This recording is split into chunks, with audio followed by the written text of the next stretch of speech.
नमस्कार। आज प्रस्तुत है मुंशी प्रेमचंद जी की लिखी हुई कहानी सदगति। दुखी चमार द्वार पर झाड़ू लगा रहा था और उसकी पत्नी झुरिया घर को गोबर से लीप रही थी। दोनों अपने अपने काम से फुर्सत पा चुके थे तो चमारी ने कहा, तो जाके पंडित बाबा से कह आओ ना, ऐसा ना हो कहीं चले जाएं। दुखी, हाँ जाता हूँ, लेकिन ये तो सोच बैठेंगे किस चीज़ पर। झुरिया, कहीं से खटिया ना मिल जाएगी, ठकुरानी से मांग लाना। दुखी, तू तो कभी कभी ऐसी बात कह देती है कि देह जल जाती है। ठकुराने वाले मुझे खटिया देंगे? आग तक तो घर से निकलती नहीं, खटिया देंगे? कैथाने में जाकर एक लोटा पानी मांगूं तो ना मिले, भला खटिया कौन देगा? हमारे उपले सेठे भूसा लकड़ी थोड़े ही है जो चाहे उठा ले जाएं। ले अपनी खटोली धोकर रख दे, गर्मी के तो दिन हैं, उनके आते आते सूख जाएगी। झुरिया, वो हमारी खटोली पर बैठेंगे नहीं, देखते नहीं कितने नेम धर्म से रहते हैं। दुखी ने जरा चिंतित होकर कहा, हाँ ये बात तो है, मुहिये के पत्ते तोड़कर एक पत्तल बना लूँ तो ठीक हो जाए। पत्तल में बड़े बड़े आदमी खाते हैं, वह पवित्र हैं। ला तो डंडा, पत्ते तोड़ लूँ। झुरिया, पत्तल मैं बना लूँगी, तुम जाओ, लेकिन हाँ उन्हें सीधा भी तो देना होगा, अपनी थाली में रख दूँ। दुखी, कहीं ऐसा गजब न करना, नहीं तो सीधा भी जाए और थाली भी फूटे। बाबा थाली उठाकर पटक देंगे, उनको बड़ी जल्दी किरोध चढ़ जाता है। किरोध में पंडिताइन तक को छोड़ते नहीं, लड़के को ऐसा पीटा कि आज तक टूटा हाथ लिए फिरता है। पत्तल में सीधा भी देना, हाँ मुदा तो छूना मत। झूरी गोंड की लड़की को लेकर शाह की दुकान से सब चीज़ें ले आना, सीधा भरपूर हो, सेर भर आटा, आधा सेर चावल, पाव भर दाल, आध पाव घी, नून, हल्दी और पत्तल में एक किनारी 4 आने पैसे रख देना। गोंड की लड़की ना मिले तो भुर्जिन के हाथ पैर जोड़कर ले आना, तो कुछ मत छूना, नहीं गजब हो जाएगा। इन बातों की ताकीद करके दुखी ने लकड़ी उठाई और घास का एक बड़ा सा गट्ठा लेकर पंडित जी से अर्ज करने चला। खाली हाथ बाबा जी की सेवा में कैसे जाता, नजराने के लिए उसके पास घास के सिवाय और क्या था। उसे खाली हाथ देखकर तो बाबा दूर से ही दुत्कार देते। पंडित घासीराम ईश्वर के परम भक्त थे। नींद खुलते ही ईशोपवास में लग जाते। मुंह हाथ धोते 8 बजे, तब असली पूजा शुरू होती, जिसका पहला भाग भंग की तैयारी थी। उसके बाद आध घंटे तक चंदन रगड़ते, फिर आईने के सामने एक तिनके से माथे पर तिलक लगाते। चंदन की 2 रेखाओं के बीच में लाल रोरी की बिंदी होती थी। फिर छाती पर, बाहों पर चंदन की गोल गोल मुद्रिकाएं बनाते। फिर ठाकुर जी की मूर्ति निकालकर उसे नहलाते, चंदन लगाते, फूल चढ़ाते, आरती करते, घंटी बजाते। 10 बजते बजते वह पूजन से उठते और भंग छान कर बाहर आते। तब तक 2-4 जजमान द्वार पर आ जाते। ईशोपवास का तत्काल फल मिल जाता, वही उनकी खेती थी। आज वह पूजन गृह से निकले तो देखा दुखी चमार घास का एक गट्ठा लिए बैठा है। दुखी उन्हें देखते ही उठ खड़ा हुआ और उन्हें साष्टांग दंडवत करके हाथ बांध कर खड़ा हो गया। यह तेजस्वी मूर्ति देखकर उसका हृदय श्रद्धा से परिपूर्ण हो गया। कितनी दिव्य मूर्ति थी। छोटा सा गोल मटोल आदमी, चिकना सिर, फूले गाल, ब्रह्म तेज से प्रदीप्त आंखें, रोरी और चंदन देवताओं की प्रतिभा प्रदान कर रही थी। दुखी को देखकर श्रीमुख से बोले, आज कैसे चला रे दुखिया? दुखी ने सिर झुकार कर कहा, बिटिया की सगाई कर रहा हूँ महाराज, कुछ साइज सगुन विचारना है, कब मर्जी होगी? घासी, आज मुझे छुट्टी नहीं, हाँ सांझ तक आ जाऊँगा। दुखी, नहीं महाराज, जल्दी मर्जी हो जाए, सब सामान ठीक कराया हूँ, ये घास कहाँ रख दूँ?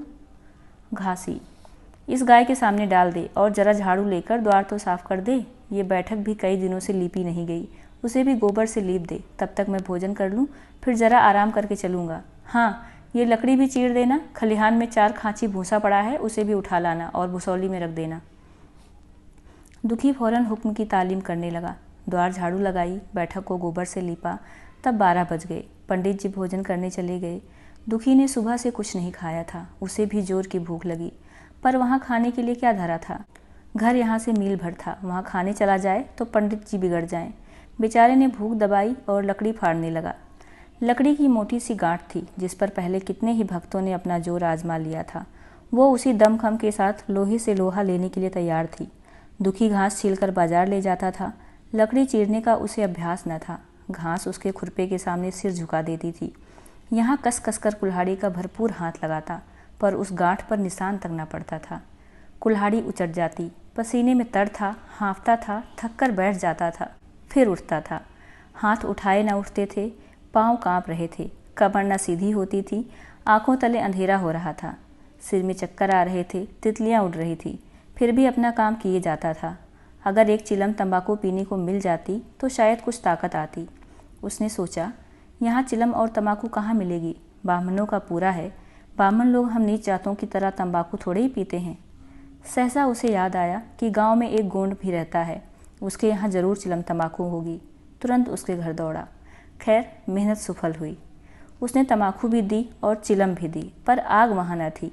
दुखी ने कहा, आग की चिंता ना करो भाई, मैं जाता हूँ, पंडित जी के घर से आग मांग लूँगा, वहाँ तो अभी रसोई बन ही रही थी। ये कहता हुआ वो दोनों चीज़ें लेकर चला आया और पंडित जी के घर में बरौठे के द्वार पर खड़ा होकर बोला, मालिक, रच के आग मिल जाए तो चिलम पी लें। पंडित, अरे वही ससुरा दुखिया चमार है, कहा है थोड़ी सी लकड़ी चीर दे, आग तो है, दे दो। पंडिताइन ने भवें चढ़ाकर कहा, तुम्हें तो जैसे पोथी पत्रे के फेर में धर्म कर्म किसी बात की सुधी ही नहीं। चमार हो, धोबी हो, पासी हो, मुँह उठाए घर में चला आए। हिंदू का घर ना हुआ कोई सराय हुई। कह दो दाढ़ी जार से चला जाए, नहीं तो इस लुआठे से मुँह झुलस दूंगी, आग मांगने चले हैं। पंडित जी ने उन्हें समझाकर कहा, भीतर आ गया तो क्या हुआ, तुम्हारी कोई चीज़ तो नहीं छुई, धरती पवित्र है, जरा सी आग दे क्यों नहीं देती, काम तो हमारा ही कर रहा है, कोई लोनिया यही लकड़ी फाड़ता तो कम से कम 4 आने लेता। पंडिताइन ने गरज कर कहा, वो घर में आया क्यों? पंडित ने हार कर कहा, ससुरे का अभाग था और क्या। पंडिताइन, अच्छा, इस वक्त तो आग दिए देती हूँ, लेकिन फिर जो इस तरह घर में आएगा तो उसका मुंह ही जला दूंगी। दुखी के कानों में इन बातों की भनक पड़ रही थी, पछता रहा था, नाहक आया, सच ही तो कहती हैं। पंडित के घर में चमार कैसे चला जाए? बड़े पवित्र होते हैं ये लोग, तभी तो संसार पूछता है, तभी तो इतना मान है, भर चमार थोड़े ही हैं। इसी गांव में बूढ़ा हो गया, मगर मुझे इतनी अकल भी ना आई। इसलिए जब पंडिताइन आग लेकर निकली तो वो मानो स्वर्ग का वरदान पा गया। दोनों हाथ जोड़कर जमीन पर माथा टेकता हुआ बोला, पड़ाइन माता, मुझसे बड़ी भूल हुई कि घर में चला आया, चमार की अकल ही तो ठहरी, इतने मूर्ख न होते तो लात क्यों खाते। पंडिताइन चिमटे से पकड़कर आग लाई थी, 5 हाथ की दूरी से घूंघट की आड़ से दुखी की तरफ आग फेंकी। आग की बड़ी सी चिंगारी दुखी के सिर पर पड़ गई। जल्दी से पीछे हटकर सिर के झोंटे देने लगा। उसके मन ने कहा, यह एक पवित्र ब्राह्मण के घर को अपवित्र करने का फल है। भगवान ने इतनी जल्दी फल दे दिया। इसी से तो संसार पंडितों से डरता है और सबके रुपए मारे जाते हैं। ब्राह्मण के रुपए भला कोई मार तो ले, घर भर का सत्यानाश हो जाए। पाँव गल गल कर गिरने लगे। बाहर आकर उसने चिलम पी और फिर कुल्हाड़ी लेकर जुट गया। खटखट की आवाज़ें आने लगी। उस पर आग पड़ गई तो पंडिताइन को उस पर कुछ दया आ गई। पंडित जी भोजन करके उठे तो बोली, इस चमरवा को भी कुछ खाने को दे दो, बेचारा कब से काम कर रहा है, भूखा होगा। पंडित जी ने इस प्रस्ताव को व्यवहारिक क्षेत्र से दूर समझकर पूछा, रोटियां हैं? पंडिताइन, 2-4 बच जाएंगी। पंडित, 2-4 रोटियों में क्या होगा, चमार है, कम से कम शेर भर चढ़ा जाएगा। पंडिताइन कानों पर हाथ रखकर बोली, अरे बाप रे, शेर भर, तो फिर रहने दो। पंडित जी ने अब शेर बनकर कहा, कुछ भूसी चोकर हो तो आटे में मिलाकर 2 ठो लिट्ठा ठोंक दो, साले का पेट भर जाएगा। पतली रोटियों से इन नीचों का पेट नहीं भरता, इन्हें तो ज्वार का लिट्ठा चाहिए। पंडिताई ने कहा, अब जाने भी दो, धूप में कौन मरे। दुखी ने चिलम पीकर फिर कुल्हाड़ी संभाली। दम लेने से जरा हाथों में ताकत आ गई थी। कोई आध घंटे तक फिर कुल्हाड़ी चलाता रहा, फिर बेदम होकर वहीं सिर पकड़कर बैठ गया। इतने में वही गोंड आ गया। बोला, क्यों जान देते हो बूढ़े दादा, तुम्हारे फाड़े ये गांठ न फटेगी, नाहक हलकान होते हो। दुखी ने माथे का पसीना पोंछकर कहा, अभी गाड़ी पर भूसा ढोना है भाई। गोंड, कुछ खाने को मिला कि काम ही कराना जानते हैं, जाके मांगते क्यों नहीं। दुखी, कैसी बात करते हो चिखुरी, ब्राह्मण की रोटी हमको पचेगी? पचने को तो पच जाएगी, पहले मिले तो। मूछों पर ताव देकर भोजन किया और आराम से सोए, तुम्हें लकड़ी फाड़ने का हुक्म लगा दिया। जमींदार भी कुछ खाने को देता है, हाकिम भी बेगाड़ लेता है तो थोड़ी बहुत मजूरी देता है, ये उनसे भी बढ़ गए, उस पर धर्मात्मा बनते हैं। दुखी, धीरे धीरे बोलो भाई, कहीं सुन ले तो आफत आ जाए। ये कहकर दुखी फिर संभल पड़ा और कुल्हाड़ी की चोट मारने लगा। चिखुरी को उस पर दया आई, आकर कुल्हाड़ी उसके हाथ से छीन ली और कोई आध घंटे खूब कसकर कुल्हाड़ी चलाई, पर गांठ में एक दरार भी न पड़ी। तब उसने कुल्हाड़ी फेंक दी और ये कहकर चला गया, तुम्हारे फाड़े या ना फटेगी, जान भले निकल जाए। दुखी सोचने लगा, बाबा ने ये गांठ कहाँ रख छोड़ी थी कि फाटे नहीं फटती, कहीं दरार तक तो नहीं पड़ती। मैं कब तक इसे चीरता रहूँगा, अभी घर पर 100 काम पड़े हैं, काज परोजन का घर है, एक न एक चीज़ घटी ही रहती है, पर इन्हें इसकी क्या चिंता। चलो जब तक भूसा ही उठा लाऊं, कह दूंगा बाबा आज तो लकड़ी नहीं फटी, कल आकर फाड़ दूंगा। उसने झउआ उठाया और भूसा ढोने लगा। खलिहान यहाँ से 2 फरलांग से कम ना था। अगर झउआ खूब भर भर लाता तो काम जल्द खत्म हो जाता। फिर झउए को उठाता था। अकेले भरा हुआ झउआ उससे ना उठ सकता था, इसलिए थोड़ा थोड़ा लाता था। 4 बजे कहीं भूसा खत्म हुआ। पंडित जी की नींद भी खुली, मुंह हाथ धोया, पान खाया और बाहर निकले। देखा तो दुखी झउआ सिर पर रखे सो रहा है। जोर से बोले, अरे दुखिया, तू सो रहा है? लकड़ी तो अभी ज्यों की त्यों पड़ी हुई है। इतनी देर तू क्या करता रहा? मुट्ठी भर भूसा ढोने में सांझ कर दी, उस पर सो रहा है। उठा ले कुल्हाड़ी और लकड़ी फाड़ डाल। तुझसे जरा सी लकड़ी नहीं फटती, फिर साइड भी वैसी ही निकलेगी। मुझे दोष मत देना। इसी से कहा है कि नीच के घर में खाने को हुआ तो उसकी आंख बदली। दुखी ने फिर कुल्हाड़ी उठाई। जो बातें पहले से सोच रखी थी वो सब भूल गई। पेट पीठ में धंसा जा रहा था। आज सवेरे जलपान तक ना किया था। अवकाश ही ना मिला। उठना तो पहाड़ मालूम होता था, जी डूबा जाता था, पर दिल को समझा कर उठा। पंडित हैं, कहीं साइड ठीक से ना विचारें तो फिर सत्यानाश ही हो जाए। जब भी तो संसार में इतना मान है, साइड ही का तो सब खेल है, जिसे चाहे बिगाड़ दें। पंडित जी गांठ के पास आकर खड़े हो गए थे और बढ़ावा देने लगे। हाँ, मार कसके, और मार, कसके मार, अभी जोर से मार, तेरे हाथ में तो जैसे दम ही नहीं है। लगा कसके, खड़ा सोचने क्या लगता है। हाँ, बस फटने ही वाली है, दे उसी दरार में। दुखी अपने होश में न था। न जाने कौन सी गुप्त शक्ति उसके हाथों को चला रही थी। वो थकान, भूख, कमजोरी सब मानो भाग गई। उसे अपने बाहुबल पर स्वयं आश्चर्य हो रहा था।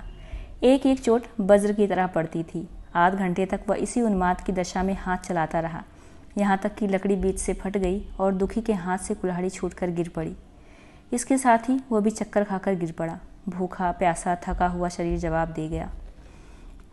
पंडित जी ने पुकारा, उठ के 2-4 हाथ और लगा दे, पतली पतली चोलियाँ हो जाएं। दुखी न उठा। पंडित जी ने अब उसे दिख करना उचित न समझा। भीतर जाकर बूटी छानी, शौच गए, स्नान किया और पंडिताई बाना बनाकर बाहर निकले। दुखी अभी तक वहीं पड़ा हुआ था। जोर से पुकारा, अरे क्या पड़े ही रहोगे? दुखी, चलो तुम्हारे ही घर चल रहा हूँ, सब सामान ठीक ठीक है ना? दुखी फिर भी ना उठा। अब पंडित जी को कुछ शंका हुई। पास जाकर देखा तो दुखी अकड़ा पड़ा हुआ था। बदहवास होकर भागे और पंडिताइन से बोले, दुखिया तो जैसे मर गया। पंडिताइन हकबका कर बोली, वो तो अभी लकड़ी चीर रहा था ना? पंडित, हाँ, लकड़ी चीरते चीरते मर गया, अब क्या होगा? पंडिताइन ने शांत होकर कहा, होगा क्या? चमरौने में कहला भेजो, मुर्दा उठा ले जाएं। एक क्षण में गांव भर में खबर हो गई। पूरे में ब्राह्मणों की ही बस्ती थी। केवल एक घर गोंड का था। लोगों ने इधर का रास्ता छोड़ दिया। कुएं का रास्ता उधर से ही था। पानी कैसे भरा जाए? चमार की लाश के पास से होकर पानी भरने कौन जाए? एक बुढ़िया ने पंडित जी से कहा, अब मुर्दा फिकवाते क्यों नहीं? कोई गांव में पानी पिएगा या नहीं? इधर गोंड ने चमरौने में जाकर सबसे कह दिया, खबरदार, मुर्दा उठाने मत जाना, अभी पुलिस की तहकीकात होगी। दिल लगी है कि एक गरीब की जान ले ली। पंडित जी होंगे तो अपने घर के होंगे, लाश उठाओगे तो तुम भी पकड़े जाओगे। इसके बाद ही पंडित जी पहुँचे, पर चमरौने का कोई आदमी लाश उठा लाने को तैयार न हुआ।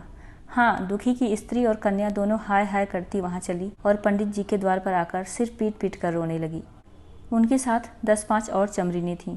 कोई रोती थी, कोई समझाती थी, पर चमरौने एक भी न था। पंडित जी ने चमार को बहुत धमकाया, समझाया, मिन्नत की, पर चमारों के सिर पर पुलिस का रोब छाया हुआ था। एक भी न मिनका। आखिर निराश होकर लौट आए। आधी रात तक रोना पीटना जारी रहा। देवताओं का सोना मुश्किल हो गया, पर लाश उठाने कोई चमार न आया। और ब्राह्मण चमार की लाश कैसे उठाते? भला ऐसे किसी शास्त्र पुराण में लिखा है? कहीं कोई दिखा दे। पंडिताइन ने झुंझला कर कहा, इन डाइनों ने तो खोपड़ी चाट डाली, सबों का गला भी नहीं पकता। पंडित ने कहा, रोने दो चुड़ैलों को, कब तक रोएंगी? जीता था तो कोई बात न पूछता था, मर गया तो कोलाहल मचाने के लिए सबकी सब आ पहुंची। पंडिताइन, चमार का रोना मनहूस है। पंडित, हाँ, बहुत मनहूस। पंडिताइन, अभी से दुर्गंध उठने लगी। पंडित, चमार था ससुरा कि नहीं? साद असाद किसी का विचार है इन सबको? पंडिताइन, इन सबों को तो घिन भी नहीं लगती। पंडित, भ्रष्ट हैं सब। रात तो किसी तरह कटी, मगर सवेरे भी कोई चमार ना आया। चमरीनें भी रो पीट कर चली गईं। दुर्गंध कुछ कुछ फैलने लगी।